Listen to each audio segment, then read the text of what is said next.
This week on The Splash, we see how our area is becoming more pedestrian-friendly. Then we get into the spirit of the season with some spooky creatures. And later, we take a look at the importance of networking. The Splash is a production of Civic Center TV. We're a news magazine that covers everything from local news to feature stories, all so that we can bring you the latest from the greater West Bloomfield area. And now, let's dive into The Splash. Welcome to The Splash. I'm your host, Sheena Monnin, and as always, thank you for joining us.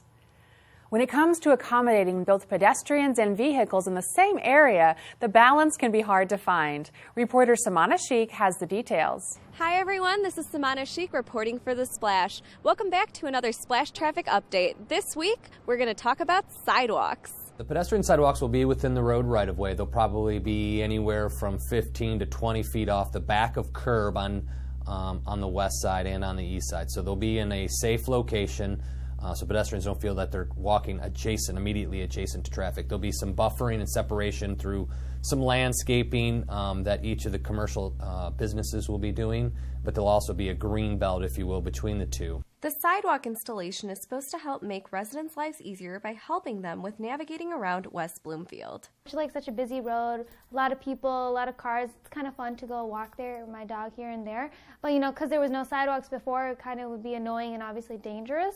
So I would never get a chance to. But now that they're building one, it comes conveniently. I can take my dog for a walk, I can stop at a shop, get something to drink. It's kind of nice, perfect for those summer days or even in the winter. Pedestrian-activated cross signals are being added. The next step is to beautify the area. When the construction is completed, we are then going to be looking at a landscape concept to put in streetscape improvements to help, one, beautify the area as well as also continue to improve pedestrian safety. Construction will be complete by the end of November. This is Samana Sheikh reporting for The Splash. If you're interested in discovering more, you can visit wbtownship.org and click on the Road Construction Updates tab on their homepage. Have you ever stopped to consider that several animals local to our area are active at night rather than during the day? Reporter Ryan Younglove recently did some investigating. Let's see what he discovered. The Organization for Bat Conservation's Education Department recently had an informative event about creatures of the night at Marshbank Park here in the greater West Bloomfield. We're learning about night creatures today, or nocturnal animals. I was trying to give them a glimpse of what some of their nocturnal neighbors might look like, some of the animals that could be living in their backyards or in their neighborhoods that they don't often get a chance to see, but also show the different ways that different animals might find their way around at night using their big eyes or special abilities like echolocation. So we'll talk about the different ways that animals find their way around in the dark. Being so close to Halloween, this was a great learning opportunity for children and their families here in the greater West Bloomfield to learn more about Michigan's spooky animals. Halloween, for sure, with our organization is a very busy time of year. The month of October is always the busiest for us because not only locations like this are interested in having us, but all across the state. We're driving all over the place doing programs around Halloween. This has been Ryan Younglove reporting for The Splash. If your curiosity about creatures of the night was awakened, you can find out more by visiting civiccentertv.com/animal show. Don't go away. When we come back, we will take a look at modern networking and enjoy a new episode of Sidewalk Talk. Don't go away. You're watching The Splash on Civic Center TV.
And now, back to The Splash on Civic Center TV.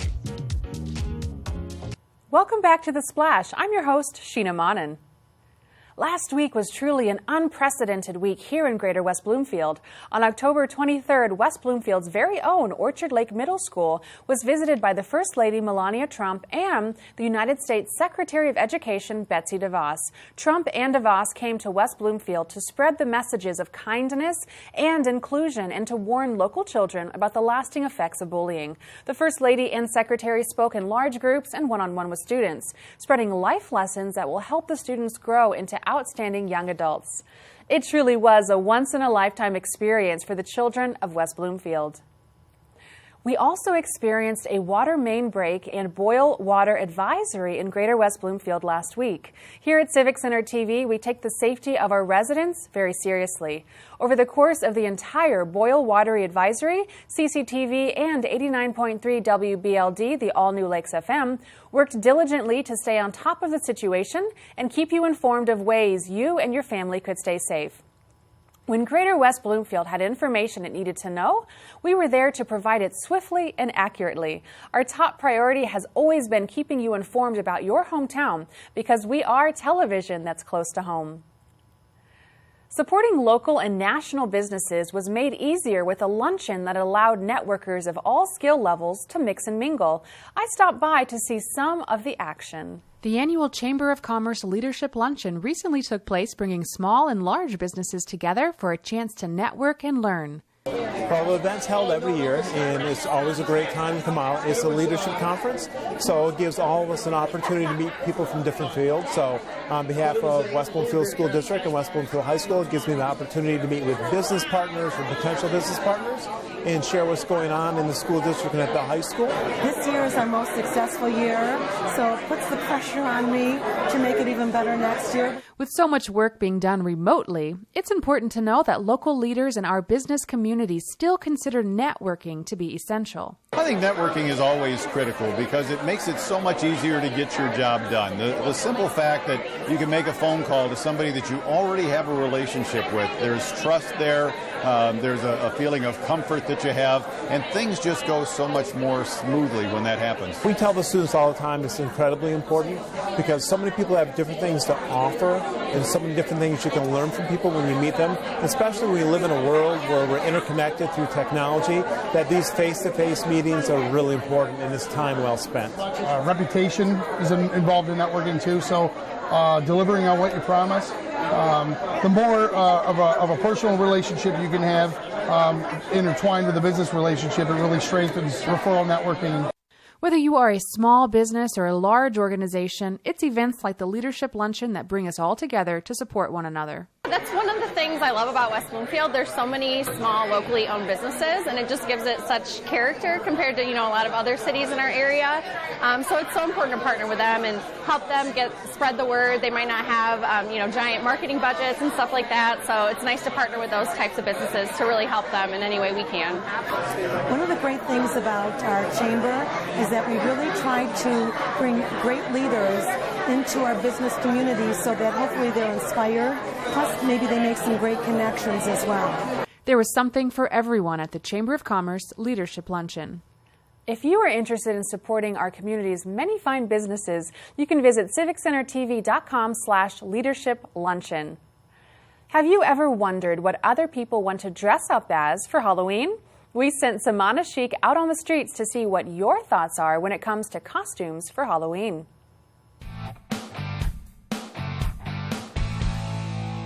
These football players behind me, that's a great costume for Halloween this year. West Bloomfield, what would you dress up as?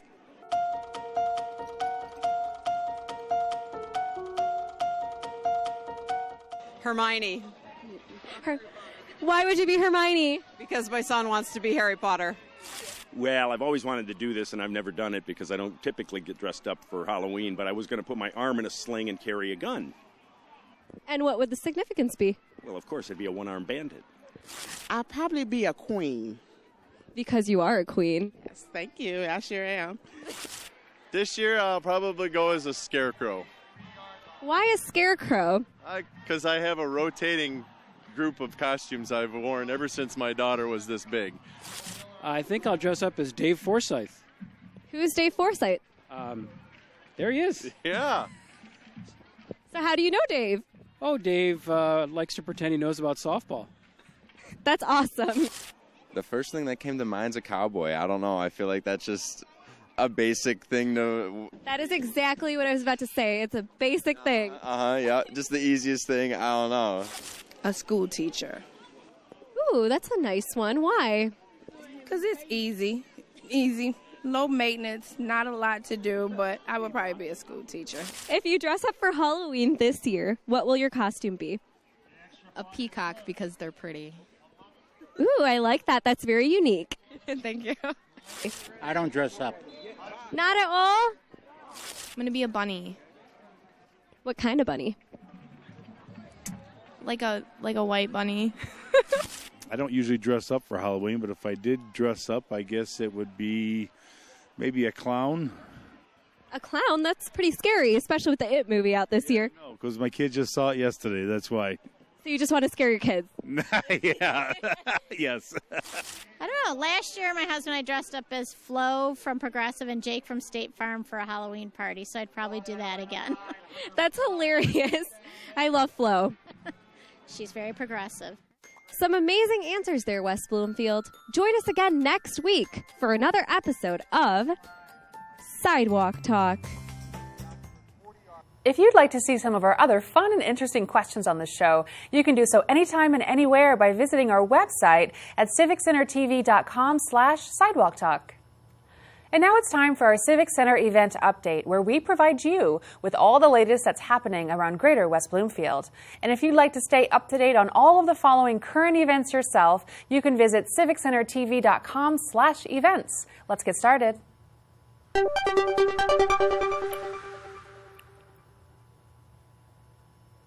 Solicitors will be canvassing in West Bloomfield over the next few weeks. Comcast is canvassing now through November 10th, on Monday through Saturday from 9 a.m. to 7 p.m. Active Environmental is also canvassing now through November 24th, Monday through Saturday, 9 a.m. to 7 p.m.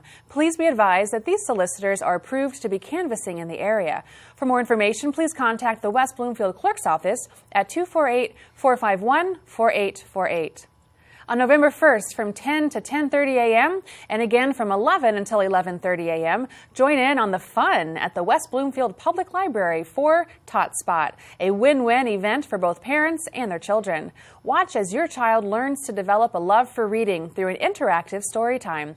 Finger plays, music, movement, and hands-on activities encourage cognitive development as well as social, sensory, motor, and even math skills. Register now for this free event by visiting wblib.org.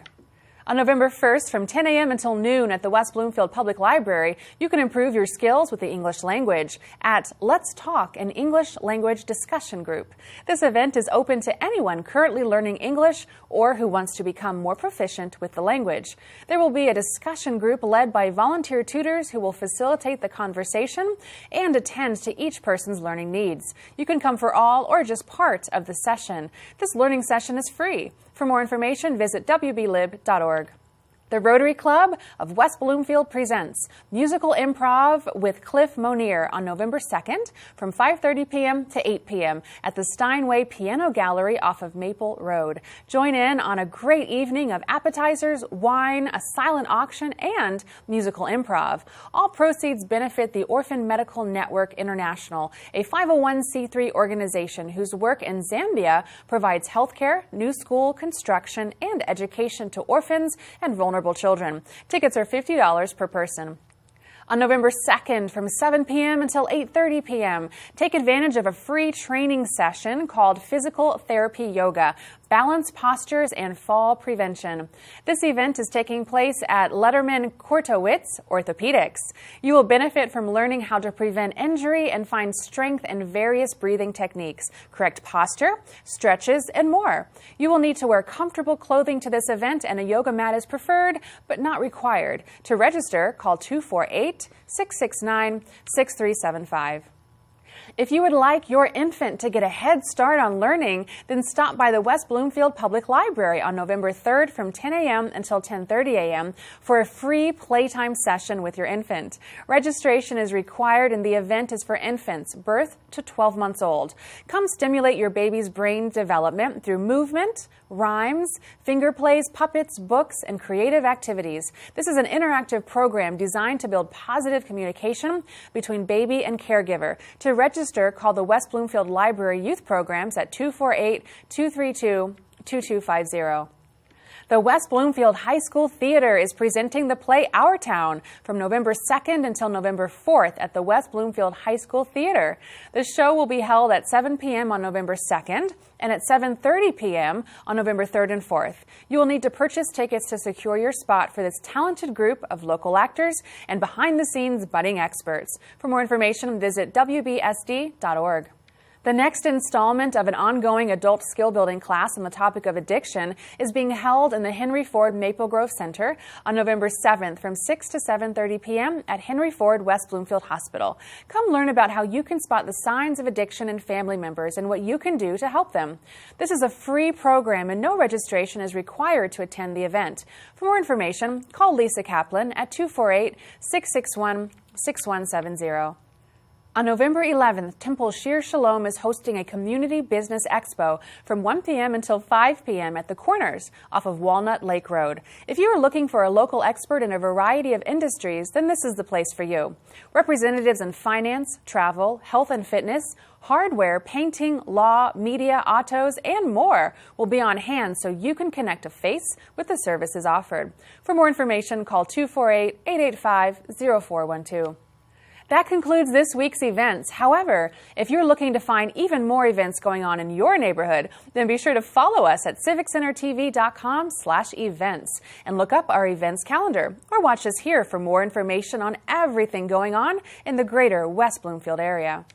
As we head into the break, stay tuned because afterwards I'll be talking with Lisa Berkey, Executive Director of the Greater West Bloomfield Community Coalition. Don't go away. You're watching The Splash on Civic Center TV. Civic Center TV is your home for everything Greater West Bloomfield. Here you can tune into community programming such as our weekly news magazine show, The Splash, as well as coverage of local events and meetings in Keego Harbor, Sylvan Lake, Orchard Lake, and West Bloomfield. You can also watch all of your local programming online anytime at civiccentertv.com. Civic Center TV, television that's close to home. Civic Center TV has gone social. Now it's easier than ever to watch, save, like, and share our videos online. See what's happening in your neighborhood, on the streets, and on the web at civiccentertv.com. Be a part of the conversation and get involved. We would love to hear from you. For links to our social media pages, visit us at our website or find us on Facebook, Twitter, and YouTube. Civic Center TV, television that's close to home.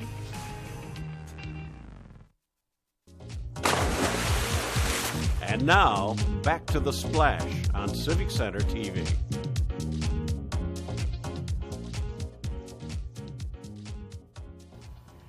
Welcome back to The Splash. I'm Sheena Monnin. In the studio with me this week is Lisa Berkey, Executive Director of the Greater West Bloomfield Community Coalition. Lisa, thanks for stopping by today. Thanks for having me. A lot of interesting topics we're going to get started with here. So first of all, what is the Community Coalition? What do you do as a whole? Your vision is to have a safe, healthy, drug-free youth. What does that mean? We provide programming to the West Bloomfield schools at the elementary, middle, and high school level. We also provide education for our parents. Awesome. That sounds great and very needed, I'm sure, in our modern society. So you have specific programs, I think, for elementary school students? Yes, we do. Okay. One of our most important programs is called Kids in Charge. It's been around for over 25 years, and it's our flagship program. It provides education to over 1,900 elementary school students every year, 1st through 5th grade, on drug and alcohol prevention education. Each year, as it progresses, they get different topics and a longer portion of the education, and it's completely volunteer run. We're very proud of the program because when we look at our surveys for 8th grade 30-day usage of drugs and alcohol, West Bloomfield's numbers are significantly lower than our neighbors and significantly lower than national average. And we attribute that to the Kids in Charge program. At the elementary school level, we also help them with anti-bullying programs and empowerment programs as well. Wow, that's very all-encompassing. I love that, and that's amazing to know the impact you're having here in West Bloomfield. Yes. That's wonderful. We're now, very proud. Do you have something a little bit different for middle school and high school, or is it kind of the same? Yes, we do have different programming for them. For middle school and high school, we provide drug and alcohol prevention education as well. It changes, though, a little bit as they age. We also provide empowerment. We provide internet safety. We provide mental health programming. We want the kids to learn as much as they can to help them grow to their greatest potential. And with the internet safety, they need to know what's changing and what's happening and how that as well can affect their future. No, absolutely. I think sometimes we don't always think as young adults the impact that our presence online can have on our future as well. Definitely, yes, very definitely. important. Now, we've talked about kids and teenagers. What about parents, though? Is there anything you offer to support parents so that they have the education they need when it comes to their kids? Yes, we offer free evening parent forums on a variety of topics. Two we're focusing on right now are coping and mindfulness strategies for families, as well as how to balance your life. I think as a society, we're all scheduled, and we're doing way too much and very stressed out.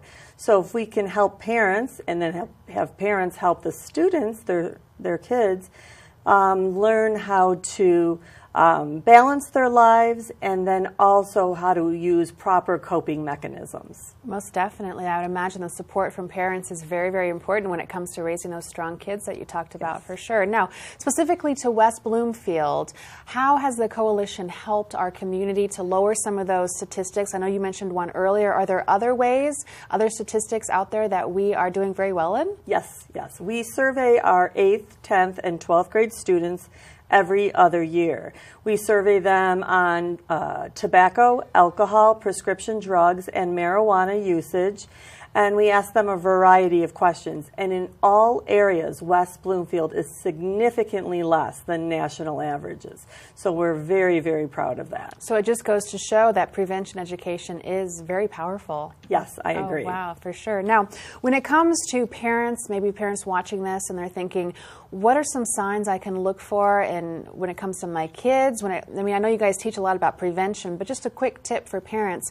If they think their kid may be involved in something they shouldn't be, what are some of those signs they can look for? Well, when you're dealing with your student, you should always think about communicating with them. And if they're withdrawing from you, that's one change you should be very cautious with. The other change is if they're changing friends, their grades are decreasing, any major difference that you haven't noticed before. But I think the constant communication is the most important thing that they can do, and then they'll be very aware of what's going on. Absolutely. I would imagine that's something that you cover in your parents program as well, as teaching parents how to be in communication. I think in our modern society it can be difficult, especially with kids glued to technology so much. Definitely. We tell our parents that they need to have some time where they just talk to them, not with their phone in their hand, not in front of gaming systems, but just the two of you looking at each other face to face and having a conversation. That sounds like words of wisdom right there. Thank you so much for stopping by and sharing this information with us today. Thank you for having me. Once again, we've been talking with Lisa Berkey, Executive Director of the Greater West Bloomfield Community Coalition. The Michigan state symbol may have more to do with nature than we think. Park naturalist Lauren Azuri explains more.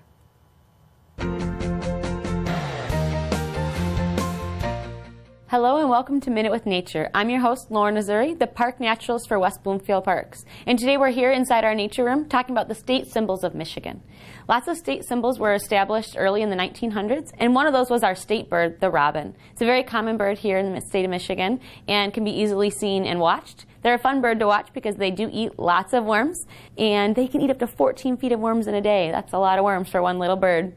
Another way to figure out where robins are at, if you want to see them or view them, you can look for their nests in the early spring. Robin nests are pretty abundant here in our area. Different birds use different materials to build their nest. The robin uses a mud base. So you'll notice a nest that has this thick mud and then lots of grasses on the inside and surrounding it on the outside. Sometimes they'll even use string and yarn and things from other people. This one even has like a little trash bag put into it, as well as some birch bark. But for the most part, it's a mud base with the grasses put on the inside. Also, those beautiful blue eggs that they lay in there in the early spring is an identifier as well. The state reptile of Michigan is the painted turtle. The painted turtle became our state reptile in 1995 when a 5th grade class realized we didn't have one. They passed a bill for the painted turtle to become our state turtle. They're an aquatic turtle, can be found mostly by water and usually sunning themselves on logs. The reason they get their name painted turtle is because they have this beautiful shell. This is the shell from a painted turtle. You can notice along the edges there's a lot of detail and patterning that's on their shell, and that's a big identifier for the painted turtle. The state tree of Michigan is our white pine tree. The white pine tree is a great symbol for Michigan. It identifies one of the main industries that we were known for years ago, and that's the Michigan lumber industry. To identify a white pine tree versus other pine trees we might have here, like the red pine, you pluck a little bundle of needles off the tree, and it will have 5 needles in one bundle. And that also stands for WHITE. So 5 needles means our white pine tree, which is our state tree. The state game mammal of Michigan is the white-tailed deer.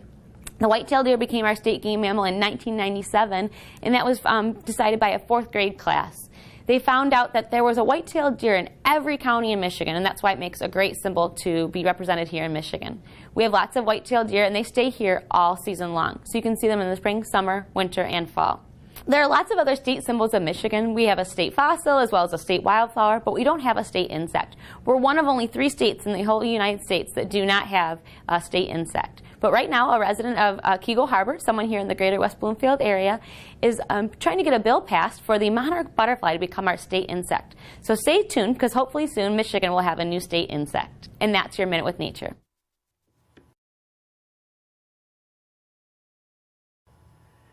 To watch other episodes of Minute with Nature, visit civiccentertv.com/MWN.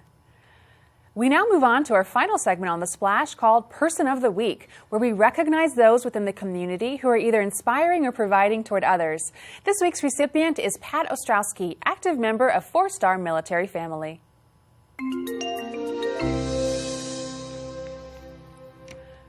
Pat knows firsthand how difficult it is to watch loved ones deploy into active duty service with the military. Both of her grandsons joined the military within 1 year of each other, a change that greatly affects any family's dynamics. That is why she is dedicated to supporting many local endeavors to make the transition for the families a little easier.